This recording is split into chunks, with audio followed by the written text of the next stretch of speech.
The NBA media has become obsessed with the phrase, the face of the NBA. If you watch ESPN, you'll hear it constantly debated. No, he's not the face of the league. He plays in Minnesota, and they've never been in a final, and they almost got swept in a conference final last year. Let's take it easy. Will you please take it easy? But what does that even mean? Is the face of the NBA an actual thing? And if it is, who is it? I do think that there's something to this idea of a player being the face of the NBA, even as far back as Wilt Chamberlain. Even as I say that name, you probably have a picture in your head, and it's him sitting in the locker room holding up that piece of paper showing that he scored 100 points in a game. That was something that is unheard of. It will never happen again, but he was the best player at that time. He had a lot of charisma, and I think because of those things, he was the face of the NBA. Now, you might disagree with me about that one, but I think we can all agree that at least at some point, Michael Jordan was the face of the NBA.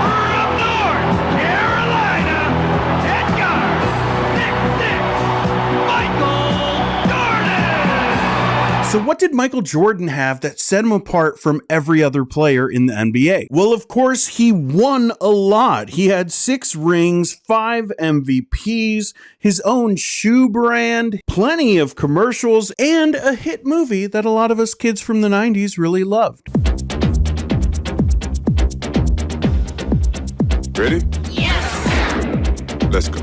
When you boil it down, Michael Jordan was just the most popular and the best player in the NBA at that time. So, do we have players like that today? Who is that? Who has been the most popular and the best player in the NBA right now? A lot of people would jump to LeBron James. Obviously, he has been super successful with 4 championships, 4 MVPs, and a not-so-hit movie. Clear eyes, full hearts can't lose. You hear me? Clear eyes, full hearts can't lose. Say it with me. Yeah, y'all got this. I'm too much. You're right. I'm sorry. I'm gonna go back to my seat. So I think there's a lot there that you could compare to Michael Jordan at his time and be like, well, LeBron is the face of the NBA, but there's a problem. The problem is Steph Curry. What do you do about Steph Curry? Steph Curry has 4 championships as well. He has 2 MVPs and 1 more scoring title. Plus, he has that golf show. Of course, you may not realize he also plays basketball, but when it comes to holy moly, he is simply the pro. Oh, Stephen Curry is about to face off with his competition now, the robot.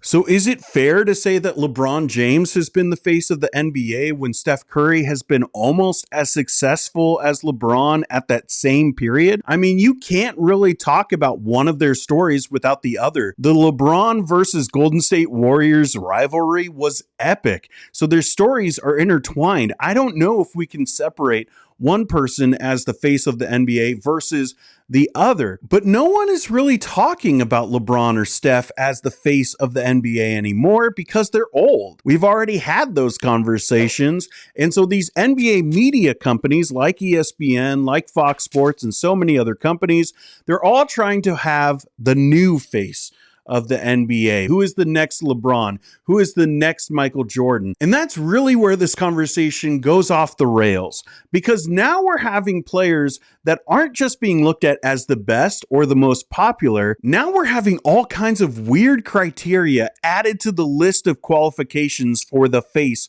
of the NBA. Qualifications like they have to be American. He's the only American player that's in the running, I think, for the future face of the league when LeBron and Steph are gone. Is it bad for the league that the best players are internationally born? Why does that even have to be part of the conversation? The NBA is a global brand. We have superstars like Giannis, Jokic, and SGA who are from different countries. Why not have them be part of that conversation? But apparently that's a big deal for some folks. What's even weirder than that criteria, though, is the one that Kendrick Perkins, which Perk always has something needless and odd to add to the conversation, but this little qualification that he puts on face of the league is a little out there. Now, if you go down the list of all the faces of the league in the history of the game, you look at Larry Bird, Magic Johnson, Michael Jordan, Kobe Bryant, Shaq, LeBron, Steph, what did they all have in common? While they was playing in the league, they all were family men. They all were married with kids. So Anthony Edwards can't be the face of the league because he's not married. Or some of these other players, they don't have kids, so they aren't able to be the face of the league. It's a little more than ridiculous. Stop it. Get some help. And worse than that, we're not even talking about basketball anymore. We're talking about these odd preferences that these NBA analysts and commentators have about who they want to have as their best player. That has nothing to do with what's happening on the court. It has nothing to do with winning at all. All it is more stuff, more talking points for these people to be able to say into the camera so that they can have a clip go viral on YouTube. And that is where I just go, I don't know if we have a face of the NBA anymore, because here's why. We are about to have Indiana versus Oklahoma City in the finals. Now, some people are already saying, oh, it's going to be the worst ratings of all time. But what I see when I see that, even though I hate OKC, you can see one of my last videos for that. But what I see from that is parity. For so long, we've been talking about disparity within the NBA, that you have these teams in Los Angeles and New York and Miami who have all the money and the market to be able to have these star players come and join their squads. And all these other teams are relegated to the bottom, to the cellar. And now we're seeing some of these smaller markets be able to build star-studded teams of their own through the draft, through finding star players that other teams have undervalued and underappreciated. Now these teams are coming to the top here, and we have this parity where all of a sudden you look around the NBA and there's star players everywhere. Yes, Giannis has 2 MVPs and Jokic has 3 MVPs, but they're not in the finals. We have Tyrese Halliburton and Pascal Siakam leading the Indiana Pacers against SGA and Jalen Williams at OKC. Like, these are players that are great. That is parity, and the kind of parity that we haven't seen in the NBA in a very long time. So the age of the face of the NBA might be gone. Maybe the face of the NBA has more in common with NBA 2K than the time of Michael Jordan, where we just have a different player on the cover every single year, and they're the face of the NBA for that year. This year, it's looking like it's going to be SGA, but will that always be the case? I don't know. I guess we'll have to wait and see. But I think, someone's marriage status and where they were born doesn't really matter. It's about who plays best that year, who is the most popular that year. Maybe one year it's going to be Luka.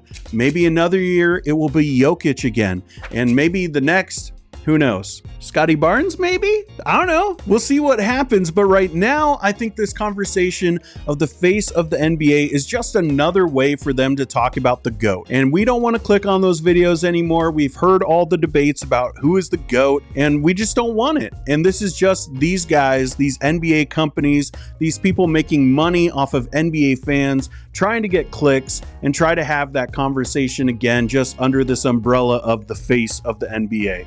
To me, I don't think we have one that's going to be like the face moving forward. I think it's going to rotate every single year because of just how even and balanced the NBA is right now. And for me, that's a good thing. Let me know what you think down in the comments section. Who do you think is the face of the NBA, or maybe the face of 2025's NBA? Let me know that down in the comment section. Hit the like button if you like this kind of content. Sub if you're new, and I will see you in the next one. We're not talking about face of the league. We're talking about the game. Not face of the league, the game.